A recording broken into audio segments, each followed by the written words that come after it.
Já estamos de volta com o Manhã da Piedade. E você, tem algum pedido de oração à Nossa Senhora da Piedade? Manda aqui pra gente, então, no nosso WhatsApp. O número é 996428473. Todo dia nós temos um momento de espiritualidade ao final do programa. Mande seu pedido de oração, que no final a gente vai falar e vai colocar na nossa ermida. Agora a gente vai falar sobre saúde. Muitas pessoas se programam ao longo do ano para realizar as cirurgias plásticas, mas acabam não conseguindo fazer. Estamos na época mais quente do ano, o verão. E aí vem o receio. Será que eu posso fazer cirurgia plástica em pleno verão? Agora a gente vai conversar com o cirurgião plástico, o Dr. Jorge Menezes, que vai tirar todas as nossas dúvidas. Bom dia, doutor! Bom dia a todos. Doutor Jorge, no geral, né, existe um certo receio, né, um receio natural sobre fazer cirurgias plásticas no verão. Em relação à questão do inchaço, se a pessoa vai inchar muito, a questão dos cuidados, né, pós-cirurgia, de evitar sol. Fala um pouquinho para a gente sobre isso. Na realidade, antigamente, preconizava-se fazer no inverno, né? E todo mundo tinha isso em mente, justamente por causa do inchaço, para reduzir o inchaço, o que é uma quimera, né? Na realidade, não existe isso. Uma agressão cirúrgica, agressão é uma maneira simpática de falar. Uma agressão cirúrgica sempre leva a um inchaço, porque o inchaço faz parte da cicatrização pós-operatória. Mas tinha muito conforto, porque naquela época também desfrutava-se muito pouco de ar-condicionado, essa história toda. Então era mais confortável você ficar deitada no inverno e ter aquele conforto do tempo a seu favor justamente nesse período de recuperação. Porém, a cirurgia plástica mudou demais.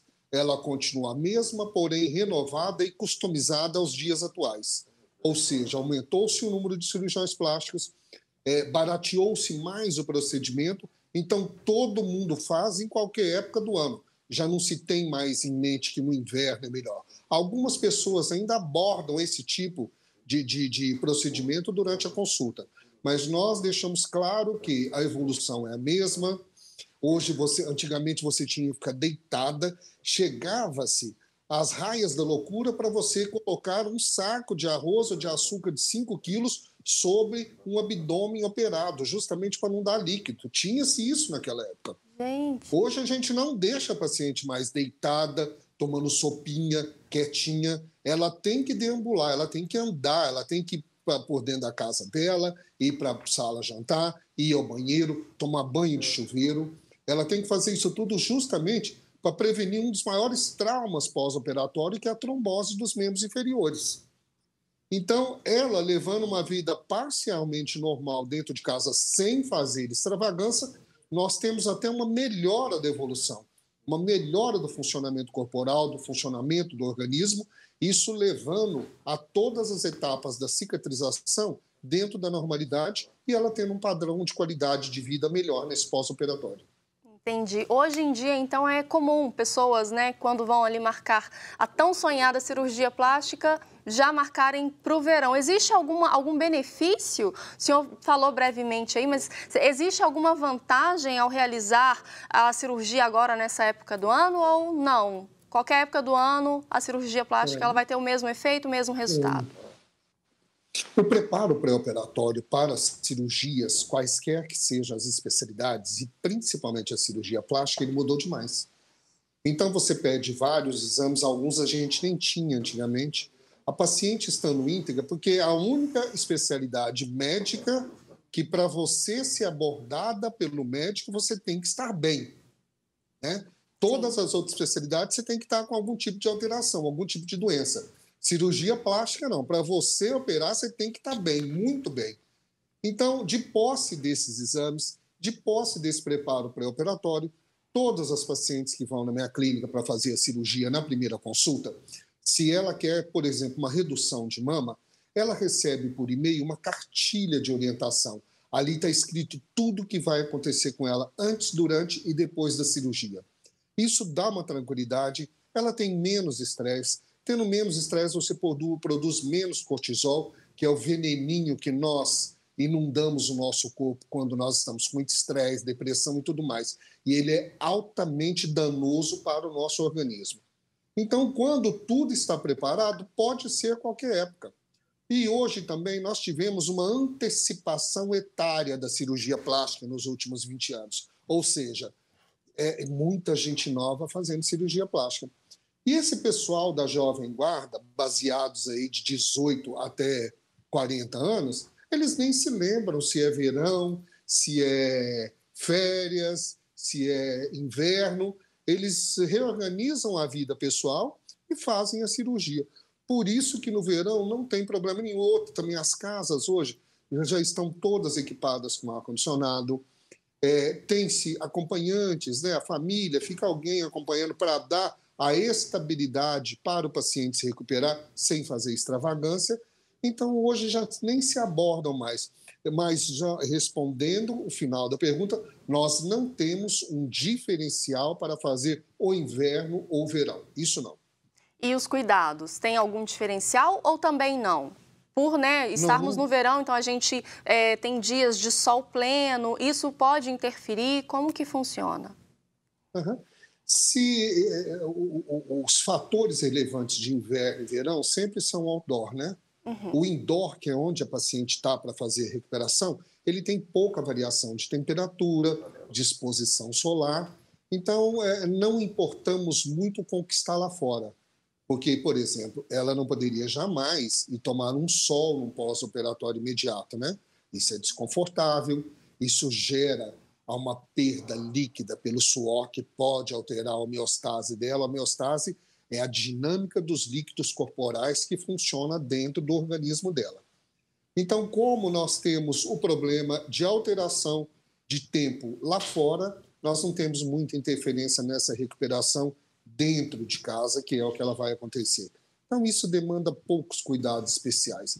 Agora, é lógico que você tem um protocolo de pós-operatório imediato.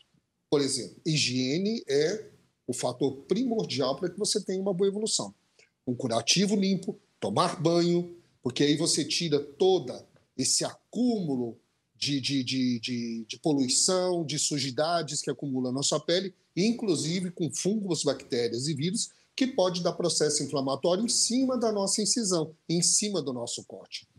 Então, você tem que ter uma dieta, você vai comer de tudo, desde que você priorize vitaminas, proteínas e sais minerais, hidratar-se abundantemente, porque o rim precisa funcionar, precisa tirar da circulação os radicais livres que se formam no pós-operatório.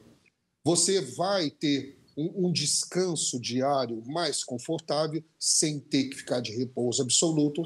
Você vai ter uma assistência também de alguém para te ajudar. É lógico que você não vai ficar levantando toda hora, pegar um comprimido, pegar um antibiótico, pegar um remédio para a dor, se eventualmente for necessário.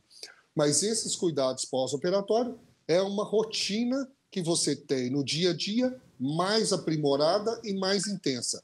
Boa alimentação, bom descanso, boa higiene e também o mais importante, que é um descanso psicológico, né? Para com tudo. Desliga da sua vida. Não vá achando que pelo primeiro dia que você está operada, que você está bem, porque quando a paciente ela é bem preparada, o pós-operatório é tranquilo. Ela se submete a uma cirurgia gigantesca.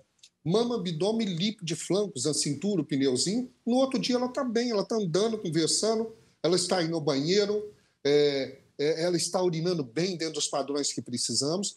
Então, aí ela pode cometer alguma extravagância. E a maioria das extravagâncias dos dias atuais, que o ser humano, a humanidade está sem tempo, é voltar às suas atividades profissionais. Aí você começa a fazer uma negociação, a negociação não dá certo, você começa a se zangar, você fica de mau humor, você fica deprimido, produz cortisol, ele interfere na minha cicatrização. Então, desliga. É televisão, Spotify, Netflix o dia inteiro. É só relaxar. Eu, particularmente, indico um bom livro, né? Porque aí você não tem interferência nenhuma. Porque ao ler um livro, você entra naquele universo e a conversa é tão boa, a leitura é tão boa, que você dá aquela relaxada e produz os hormônios que eu preciso, que é a serotonina, o hormônio da felicidade, e os bons hormônios tireoidianos, tudo que faz parte do bom funcionamento do organismo para ele se recuperar do ato cirúrgico. Ou seja, para uma boa cirurgia, para um bom resultado, o planejamento é fundamental. Doutor Jorge, eu queria que o senhor falasse... Não tem. Não, tem que planejar, né? Já saber ali que vai sair um período ali da sua rotina habitual. Então, o planejamento, como tudo na vida, né, doutor? Tudo na vida a gente tem que se planejar bem para não ter surpresas. Quais são as cirurgias mais procuradas agora, nessa época do ano, por exemplo? Olha, nós temos a sazonalidade das cirurgias, mas não é uma sazonalidade, vou até ser incongruente, atemporal. Você tem épocas que temos mais mama redutora, mais mamas de aumento com inclusão de prótese de silicone mamário bilateral. Nós temos épocas de contorno corporal. Hoje, como a população está maior, nós temos uma gama enorme de procura, mas sempre capitaneados pelos 4 grandes. Mama, aumento ou diminuição, abdômen, lipoaspiração e rinoplastia, cirurgia do nariz. Essas sempre são procuradas. Agora nós estamos com um boom aí nos últimos 8 anos de implantes de silicone mamário, né? Todo mundo está colocando. Porém, paralelamente, você já observa que pacientes que fizeram a cirurgia de redução do estômago, também chamada cirurgia bariátrica, eles têm uma perda assustadora ponderal. Então, eles perdem 40, 50, 60, 70 quilos, 100 quilos. Eu já tive pacientes que perderam 100 quilos. E eles ficam com excesso cutâneo porque você está toda com sobrepeso, você está obesa, desse tamanho. Quando você opera o estômago, você perde a gordura. O organismo consome a sua gordura, só que não consome a pele. A pele, então, ela não faz isso que a minha mão está simulando, ela não encolhe. Ela só ajeita, ela se deita. Mesma coisa que você jogar um lenço feminino de seda no chão. Você estica ele e solta. Ele vai dar aquela acomodada no chão. Essa acomodada de pele no corpo do paciente pós-bariátrico precisa ser retirada para dar um contorno corporal e melhora da qualidade de vida, inclusive de higiene. Porque as dobras corporais de excesso de pele em um paciente que perdeu 60 quilos, ela dá micose, ela dá infecção bacteriana, ela dá assaduras, dá mau cheiro. Então, é uma questão de higiene. Então, o que está acontecendo agora?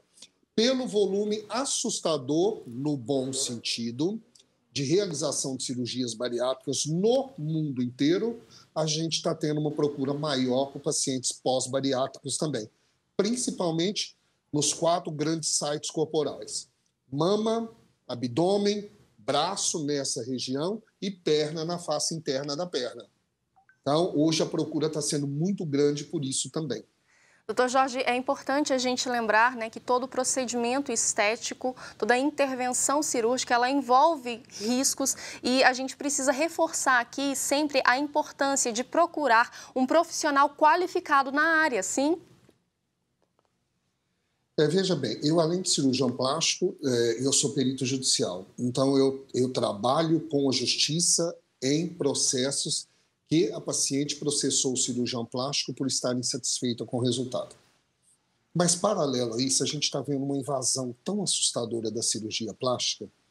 Está todo mundo fazendo outras especialidades médicas e também outros profissionais não médicos. Então, ontem, por exemplo, a Sociedade Brasileira de Cirurgia Plástica entrou contra a Sociedade Brasileira de Fisioterapia porque os fisioterapeutas estão fazendo botox, preenchimento, tudo.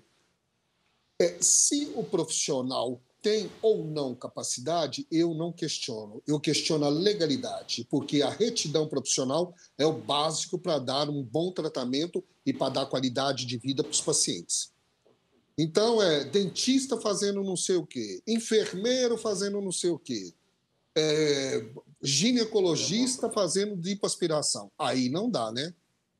Porque eu faço uma pergunta clássica para você e para o pessoal da TV e do pessoal que está nos assistindo. Você operaria a sua vesícula com pediatra? Não. Não. Ninguém operaria a própria vesícula com pediatra. Se você não opera a sua vesícula com pediatra, por que você vai cair nas mãos de um profissional não habilitado para te deixar mais bonita? Ou para tirar o que tanto te incomoda, aquela gordurinha, aquela flacidez, aquela mama caída bilateral. Então, eu não entendo esse esquema do brasileiro. Porque o que acontece? E outra coisa interessante, é uma das minhas maiores fontes de renda, porque a minha clínica tem fama de consertar problema dos outros também. Então, eu ganho uma grana considerável para pacientes que operaram ou foram mexer com outros profissionais e deu errado, porque sempre dá errado. Sempre dá errado. Se você for fazer uma mama, por exemplo, com um ortopedista, mesmo se ela ficar boa, não foi correto, porque ele não sabe mexer com mama. Ele sabe mexer com o osso da perna e do braço. A anatomia lá dentro da mama ele não sabe. Então, fatalmente, ele cortou um nervinho que vai dar a sensibilidade do complexo aureolo-papilar, que é o biquinho, que é fundamental para duas coisas importantes na vida: a amamentação e a vida conjugal sexual. Então, por que o brasileiro negocia, sendo que tem uma gama enorme de cirurgiões plásticos ótimos para dar qualidade para ele? Sim. E a Sociedade Brasileira de Cirurgia Plástica está aí para você conferir, né? O site da Sociedade de Cirurgia Plástica está aí para você conferir todo o currículo do médico que você pretende se operar. Doutor Jorge, eu queria que o senhor falasse rapidamente as redes sociais, quem quiser conhecer mais o trabalho da clínica do senhor, por gentileza. Bom, a minha clínica, ela está localizada no bairro Santo Agostinho, um quarteirão para baixo do shopping Diamond Mall. Todo mundo conhece o shopping Diamond Mall. E eu tenho duas redes sociais. A da clínica, que chama Aesthetic Care, é em inglês, porém eu vou soletrar. É STHETICCARE. Você escreve Aesthetic Care em inglês, mas no primeiro T você coloca um H a mais. Eu incluí justamente para ser o dono do nome. E o meu Instagram pessoal, eu transformei, ele era DR Jorge Menezes, eu transformei ele em Vida Após 60, que é um grande projeto pessoal que está indo de vento em popa, graças a Deus, de dar suporte para todos os sessentões e sessentonas, na forma de qualidade de vida sexual, de alimentação, de beleza, de atividade física. Então, é muito interessante. Entrem lá, chama Vida Pós 60, vocês vão achar já aí de imediato. Entra lá e mande todas as perguntas que vocês quiserem, que a gente sempre está lá respondendo. Ou então vá até a clínica, que é Rua Aimorés, 2480, segundo andar. Então, é um quarteirão para baixo do shopping, ali todo mundo me conhece, eu estou lá tem 30 anos, e vocês sempre serão bem-vindas e bem-vindos. Muito obrigada, doutor Jorge, por nos esclarecer aí os mitos e verdades, né, sobre a cirurgia plástica agora, né, nessa época do ano, no verão. Muito obrigada, viu? Um abraço. De nada, estou sempre aí. Muito obrigado. Também um abraço a todos que nos viram aí. Até mais. Até. Gente, a gente vai para um rápido intervalo, mas novamente eu afirmo, é muito rapidinho. Não sai daí não, que já a gente está com o Manhã da Piedade para você.